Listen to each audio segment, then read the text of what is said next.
ಕ್ಷೇತ್ರದಲ್ಲಿ ನಿನ್ನೆ ಇವತ್ತು ಬಹಳ ಒಳ್ಳೆಯ ಒಂದು ಕಾರ್ಯಕ್ರಮ ಆಗಿದೆ. ಮುಂದಿನ ವಾರದಿಂದ ನಾನು ನನ್ನ ಲಕ್ಷ್ಮೀನಾರಾಯಣ ಉಳಿದೆಲ್ಲ ಮುಖಂಡರ ಜೊತೆಗೆ ರಾಜ್ಯದ ಪ್ರತಿಯೊಂದು ಜಿಲ್ಲೆಗೆ ಒಂದು ದಿವಸಕ್ಕೆ 2 ಜಿಲ್ಲೆಯಂತೆ ರಾಜ್ಯದ ಪ್ರತಿಯೊಂದು ಜಿಲ್ಲೆಗೆ ಹೋಗಿ ಸಾರ್ವಜನಿಕ ಸಭೆ ಮಾಡೋದಿಲ್ಲ.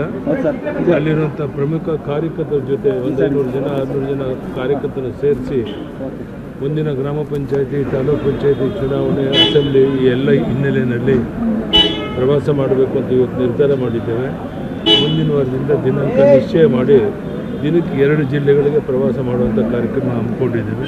ಪ್ರವಾಸ ಪ್ರಾರಂಭ. ಹೈಕಮಾಂಡ್ ಅವರ ಸಂದೇಶ ಕೊಟ್ಟಿದ್ದಾರೆ ಸರ್ ರಾಜ್ಯಾಧ್ಯಕ್ಷ ವಿಚಾರದಲ್ಲಿ, ಇವರೇ ಮುಂದುವರಿಬಹುದು. ಏನೋ ವಿಷಯ ಗೊತ್ತಿಲ್ಲ, ಅದನ್ನು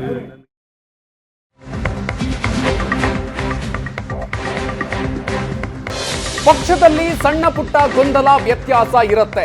ಬಿಜೆಪಿ ಬೆಳವಣಿಗೆಯ ಬಗ್ಗೆ ವರಿಷ್ಠರು ಗಮನಿಸ್ತಾ ಇದ್ದಾರೆ. ಬಿಜೆಪಿ ಸಭೆಯ ನಂತರ ಅಧ್ಯಕ್ಷ ವಿಜಯೇಂದ್ರ ಹೇಳಿಕೆಯನ್ನು ಕೊಟ್ಟಿದ್ದಾರೆ. ನಾನು ಅಧ್ಯಕ್ಷನಾದ ಮೇಲೆ ಕೆಲಸದ ಒತ್ತಡ ಇತ್ತು, ಬೇರೆ ಬೇರೆ ಕಾರಣಕ್ಕೆ ಸಭೆ ಮಾಡೋದಿಕ್ಕಾಗಿರ್ಲಿಲ್ಲ. ಯಡಿಯೂರಪ್ಪ ಸೇರಿದಂತೆ ಹಿರಿಯರು ಮಾರ್ಗದರ್ಶನಗಳನ್ನು ಕೊಟ್ಟಿದ್ದಾರೆ. ರಾಜಕೀಯ ಪರಿಸ್ಥಿತಿಯ ಬಗ್ಗೆ ಕೂಡ ಚರ್ಚೆಯನ್ನ ಮಾಡಿದ್ದೀವಿ. ಬಲ ಪ್ರದರ್ಶನ ಉಚ್ಚಾಟನೆ ಮಾಡಬೇಕು ಅಂತ ಸಭೆ ಮಾಡಿಲ್ಲ. ಅಧ್ಯಕ್ಷನಾಗಿ ಪಕ್ಷ ಬಲಪಡಿಸಬೇಕು ಅಂತ ನನಗೂ ಇದೆ ಅಂತ ವಿಜಯೇಂದ್ರ ಹೇಳಿಕೆಯನ್ನು ಕೊಟ್ಟಿದ್ದಾರೆ. ಬೆಂಗಳೂರಿನಲ್ಲಿ ಮಾಜಿ ಶಾಸಕರು, ಮಾಜಿ ವಿಧಾನ ಪರಿಷತ್ ಸದಸ್ಯರು ಮತ್ತು ಚುನಾವಣೆಯಲ್ಲಿ ಸ್ಪರ್ಧೆ ಮಾಡಿದಂಥ ಮುಖಂಡರುಗಳ ಒಂದು ವಿಶೇಷ ಸಭೆಯನ್ನು ಇವತ್ತು ನಾವು ಕರೆದಿದ್ವಿ.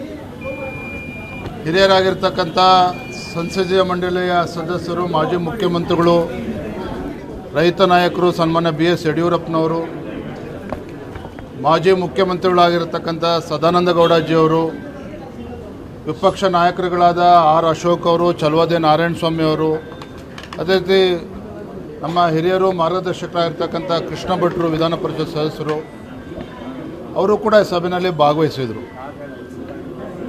ಈ ಸಭೆಯ ವಿಶೇಷತೆ ಏನಪ್ಪ ಅಂತ ಹೇಳಿದರೆ, ನಾನು ರಾಜ್ಯದ ಅಧ್ಯಕ್ಷನಾದ ಮೇಲೆ ಬಹುಶಃ 8 ತಿಂಗಳುಗಳಿಂದನೇ ಸಭೆನ ಆಯೋಜನೆ ಮಾಡಬೇಕಾಗಿತ್ತು.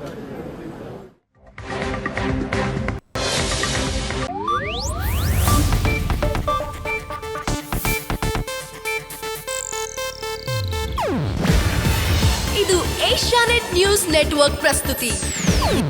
ನೀವು ನೋಡ್ತಿದ್ದೀರಾ ಏಷ್ಯಾನೆಟ್ ಸುವರ್ಣ ನ್ಯೂಸ್.